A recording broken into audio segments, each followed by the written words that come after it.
Well, good morning, everybody. Welcome back to the Move podcast.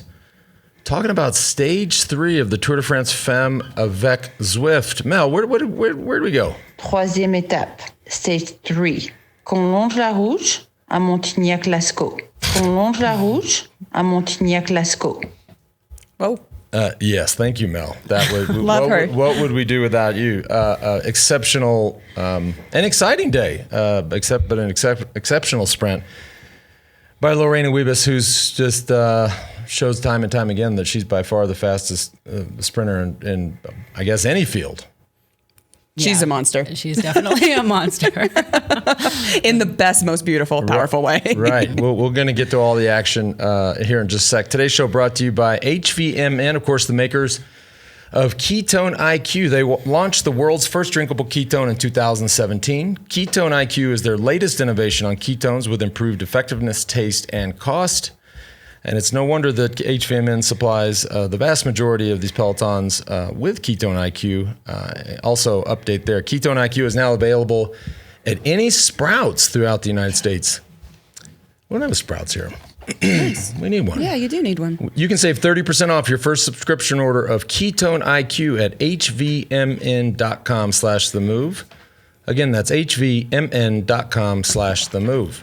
Also today brought to you by Wahoo. Wahoo! Yeah. Oh, yes, that's my part. The number one bike computer used in the Pro Peloton. The latest release of the Bolt 2 and Roam 2 includes Wahoo's new Summit feature, providing you with color gradients, detailed climb data, and even helps you detect climbs nearby when you're not using a route.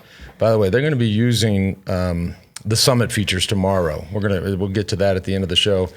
But the bottom line, and finally, Allie is a convert over here to Wahoo. Total Wahoo again. Bolt, Not much has changed. Bolt or Roam? I like the Roam for the better mapping features for those off-road gravel races I do. Yeah. And Blaze hears me say Bolt and he doesn't want to have to chase me. And I like it because I can't have my readers on during the ride. Fair point. You know? Special offer for our listeners. You get 20% off all full price products during the tour. Head on over to wahoofitness.com/themove and use the code THEMOVE. That's wahoofitness.com/themove. Well, Lorena Wiebes and the whole team, I mean, Lotte Kopecky, it's so cool to see a yellow jersey up there just giving this monster lead out. I guess before y'all jump in, you know, and just total heartbreak for Julie Van de Velde. I mean, it's 30 seconds with 3-ish K to go. That's a lot of time. You're sitting there thinking, I think I have this. And so close. So close. That's why I came down. Bolt is like, why are you so sweaty? And I'm like, my heart is broken. She spent 60K off the front. And just a little bit about her, Julie Van de Velde. She got chased down by Kopecky in the lead out. But Julie also is second at Belgian National TT and second in the road race. So she's getting chased down by the yellow jersey, who's also her fellow country person, and shows you how competitive she is in the country of Belgium. So maybe she's part of the Kopecky effect. She's 30 years old, and she started racing later in life.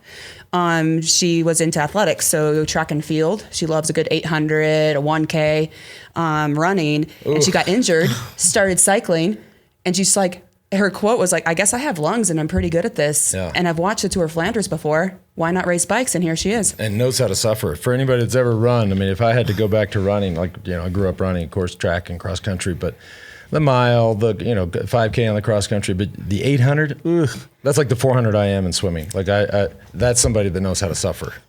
Absolutely. And she definitely showed that today. And it seemed like as they were coming into the finishing kilometers, you know, when DSM was up there, the only team really kind of trying to pull it together.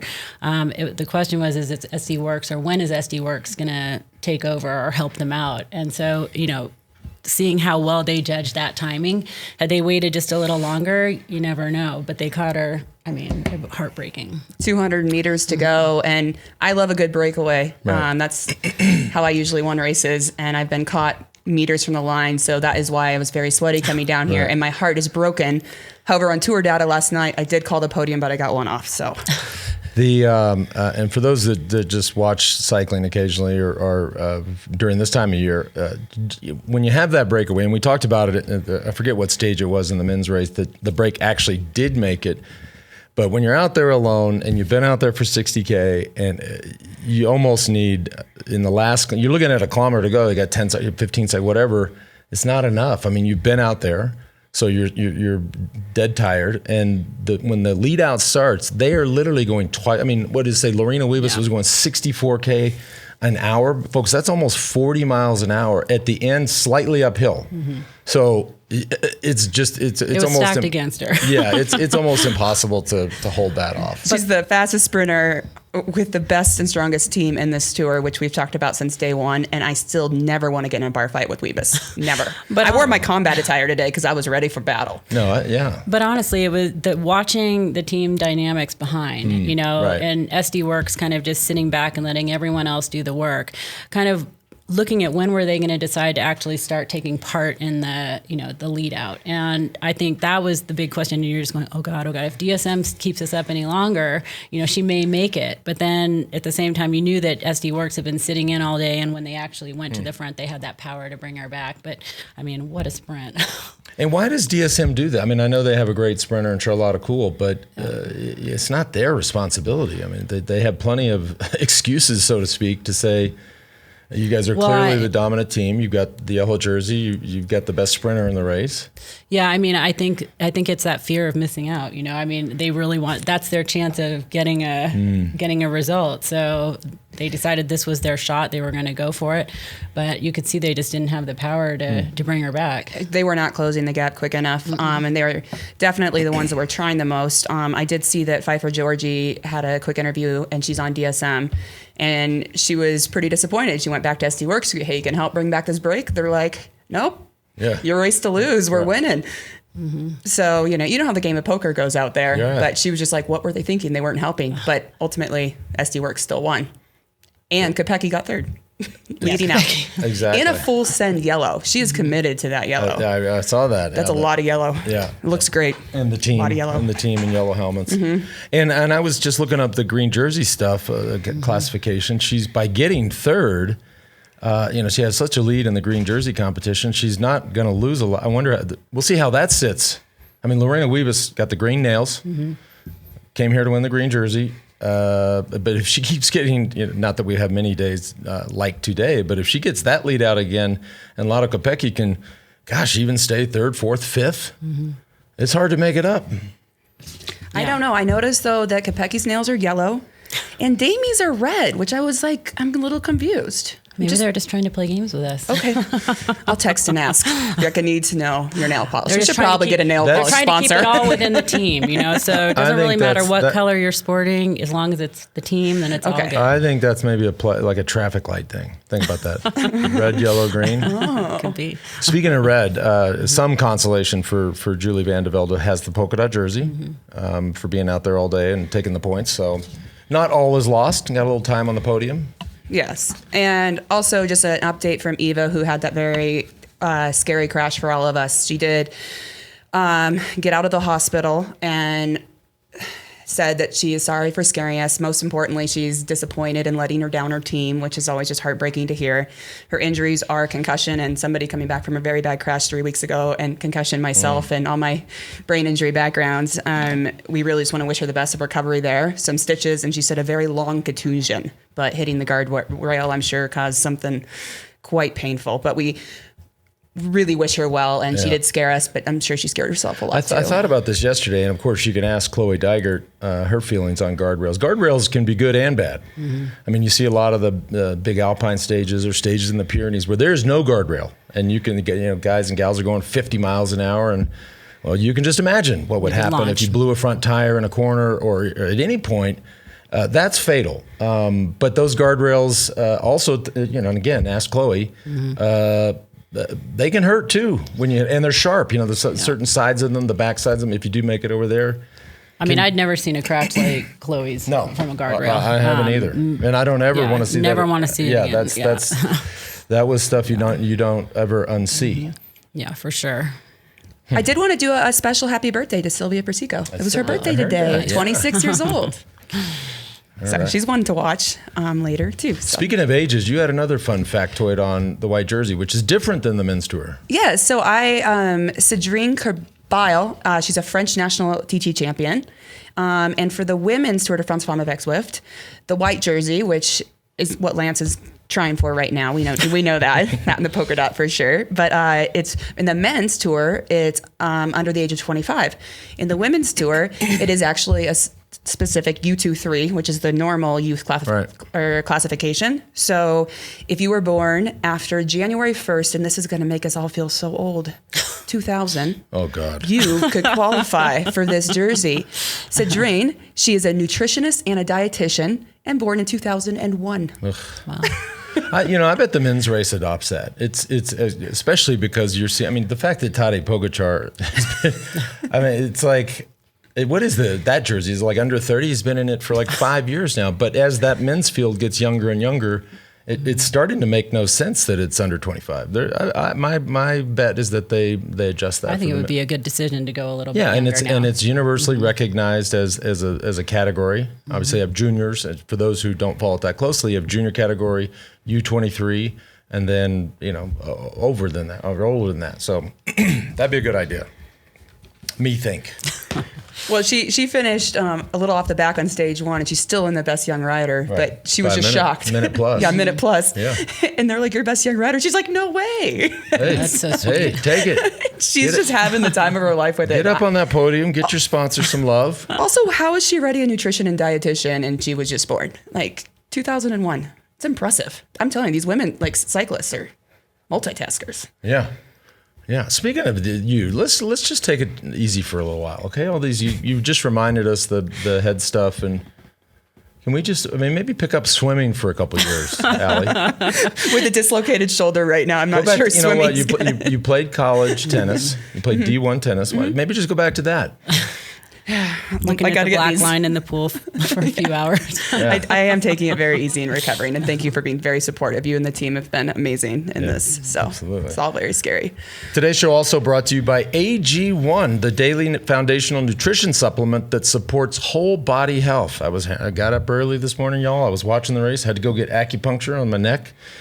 Never mind. But I had my AG1 before I left. It's a complete game changer for me. I was tired of taking so many supplements, and I wanted a single solution that supports my entire body and covers all my nutritional bases every day.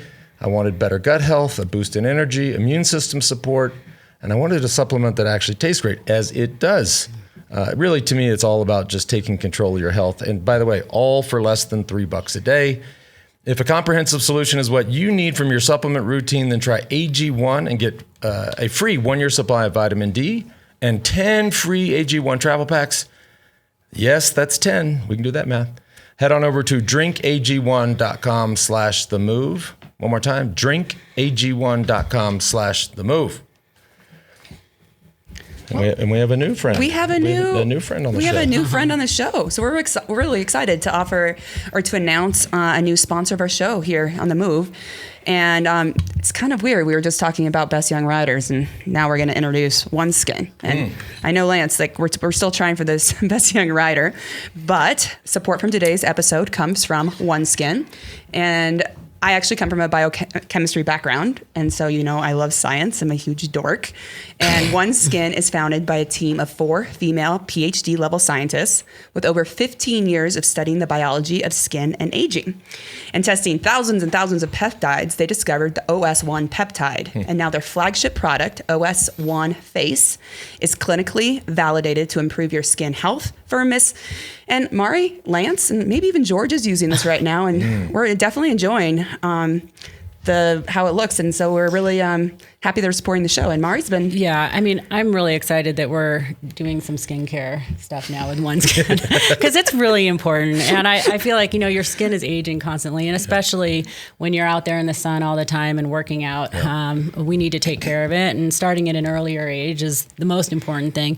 But I think that one of the things I appreciate most about OneSkin is the fact that it's a one-step kind of system, because with a lot of skincare lines that have the peptides and these things, you have so many different steps that it gets kind of overwhelming. I'm sure Lance, but but it becomes a whole routine. And I really believe that it's about consistency. So if you make it more simple, you can be more consistent, and then that consistent is going to pay off in benefits. Same as with training or anything else that you do. So I love the fact that it's easy and that you can just put it in your bag and have it there for after your workouts and showers. Not only for women, but a female-founded company, which is cool. And for limited... Vegan.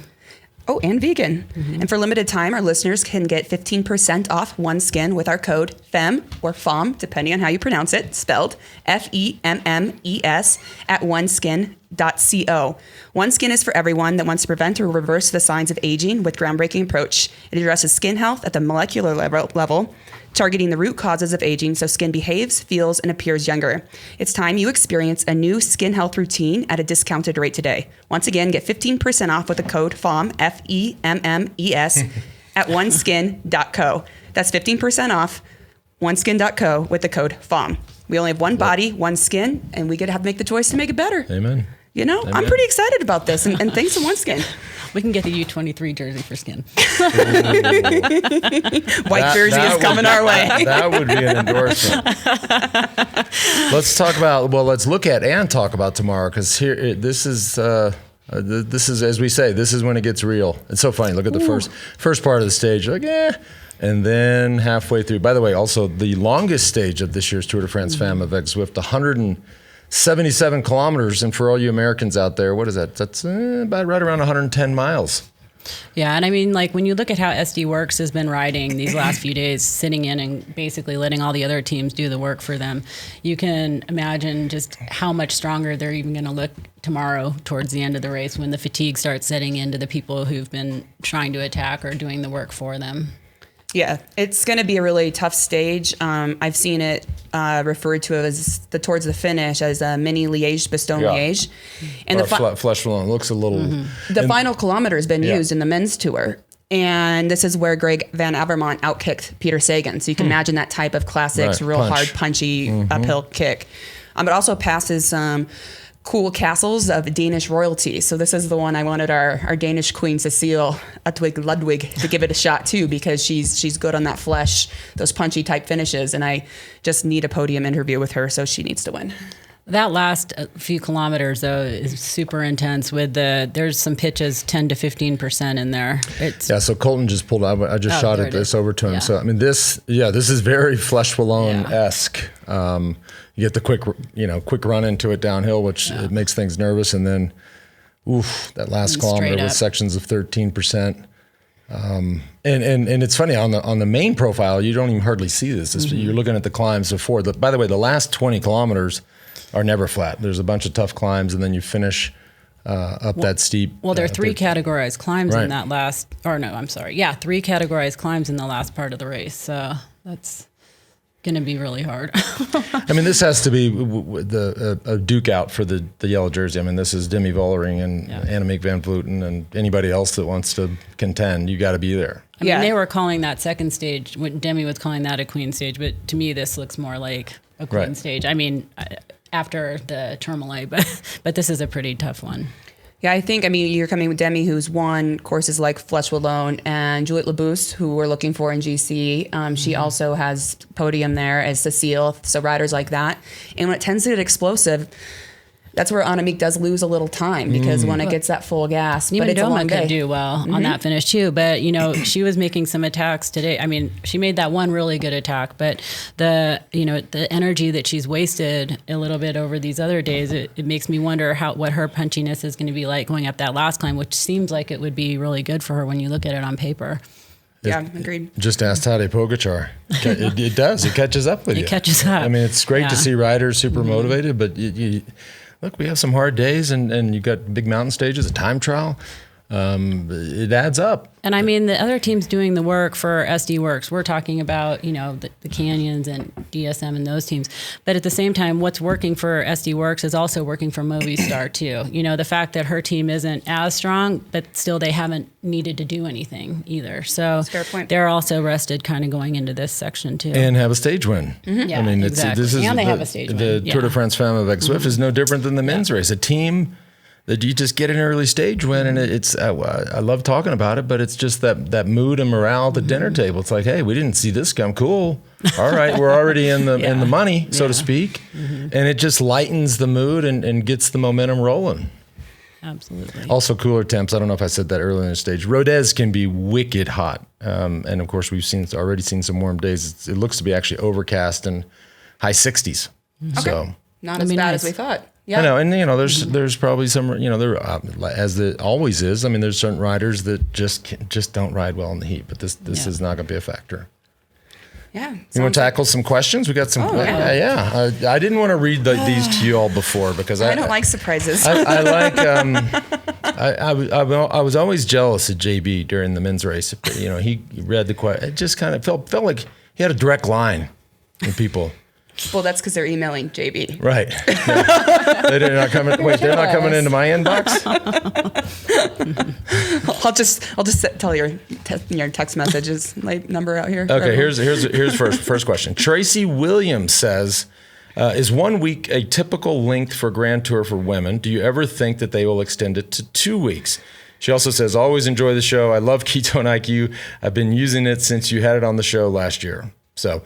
Is 1 week typical, and do we ever foresee going longer, 2 weeks perhaps, even 10 days? Well, 10 days is the longest Grand Tour we have, and that is the Giro Dawn, so the women's Giro d'Italia. And that's a legal limit right now according to the UCI. I know you love the UCI rules, but 10 days is the longest we're currently allowed to have a women's stage race. Got it. Well, there's that.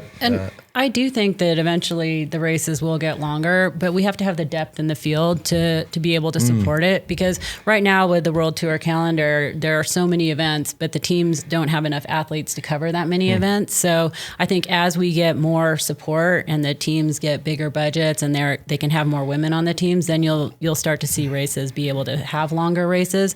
But right now, 7-day races is a good length, or 8-day race. 8 days. Yeah, 8-day race is a good length for us to be able to do it properly and really give it the attention it deserves. And I think ASO has said that for now they're going to stick with the 8 days. Yeah, they are. Yeah. She wants to make sure it is that back to that viability where we have good coverage, you have good prize money, you have good courses, good support, everything like that, safe, well-documented courses. And I think if you jump off too big before it's too soon, it could fail. And we want it to be successful. I just had a thought. It has nothing to do with Tracy's question, but next year for the women's tour, the men's tour will not finish in Paris because of the Olympics in Paris.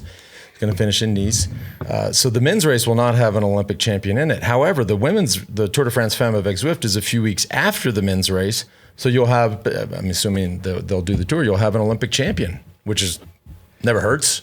Going to be pretty cool. That will be amazing. Yeah, totally. It's going to be some exciting racing. All right, next one, last one. Macy from Chattanooga, Tennessee. I like the Hincapie Fondo down there. This one's for Allie and Mara. I don't have any questions. This is a great question too. I'd love to know your role models and or mentors, who they were for you when you started cycling. That's for both y'all. By the way, I love Chattanooga. We had USA Cycling Nationals there. Absolutely gorgeous. It surprises you. You get there like, damn. Yeah, was that mountain too? That Lookout Mountain. That's hard. Beautiful. We had to go up that. Oh man, it's a beautiful. I went to the Chattanooga Choo Choo while I was there too. Just fun fact. One of my role models has always been Mari. Oh my God. She was my team director and somebody that just was so badass on and off the bike, and I really like the life balance and just being so fierce and also so warm and accepting. And then also Ina Yoko Tutenberg, who is the director at leadout. I used to have to race against her, and she scared me, but also made me so much stronger and better. And then my last one is Connie Carpenter-Finney.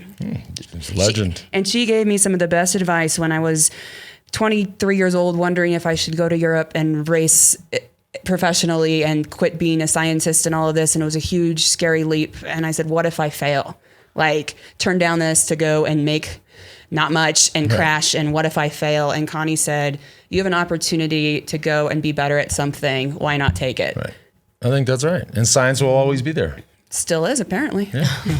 Yeah. I will agree with you.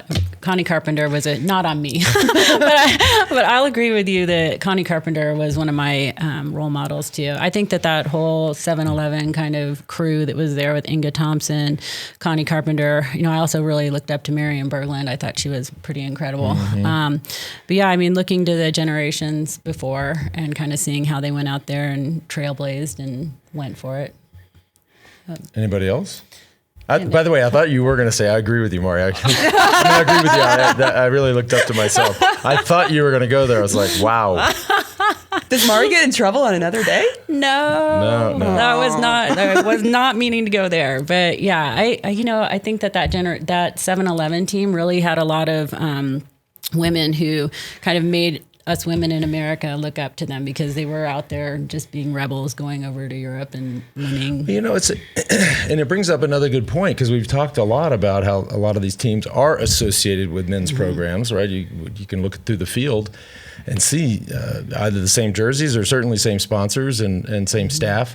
7-Eleven was before its time. The other big team, back in the men's day of the heyday of 7-Eleven. I mean, you had Panasonic and you had RMO and you had all these, other teams from around. None of them had a women's team that I know of. No, I mean, 7-Eleven was groundbreaking. Yeah, Jim Akowitz and that whole crew. And they did it. I mean, they won an Olympic. Yeah. They won the first Olympic road 1984. race. Yeah. In fact, I mean, it's incredible, their results and the legacy they left for us coming up after them in the U.S. Speaking of which, there is a documentary on Peacock called Uphill Climb. If you want to hear about some of and watch some of the history of women's cycling. I feel like they teased it out yesterday at the end of the coverage. When we got to the studio, I think they were running a little a feature on just the making of the film and interviewing some of the ladies. Yeah. I checked it out. It's pretty cool on just the history of some of the first tour. Uphill Climb. On Peacock. Awesome. Yeah. Well, thanks for tuning in, everybody. We'll be back tomorrow for stage 4, which looks to be action-packed. It'll be exciting. It will, yeah. Not envious of this stage. Yeah, if you want to win the overall, I think you better get a good night's sleep tonight. And some really fast climbing legs for a 500-meter after a long, long day. Oof, okay. They need some ketones IQ. I'm going to stick with the one skin for now. All right, thanks for tuning in. We'll see you all tomorrow. Bye. Bye. Woo!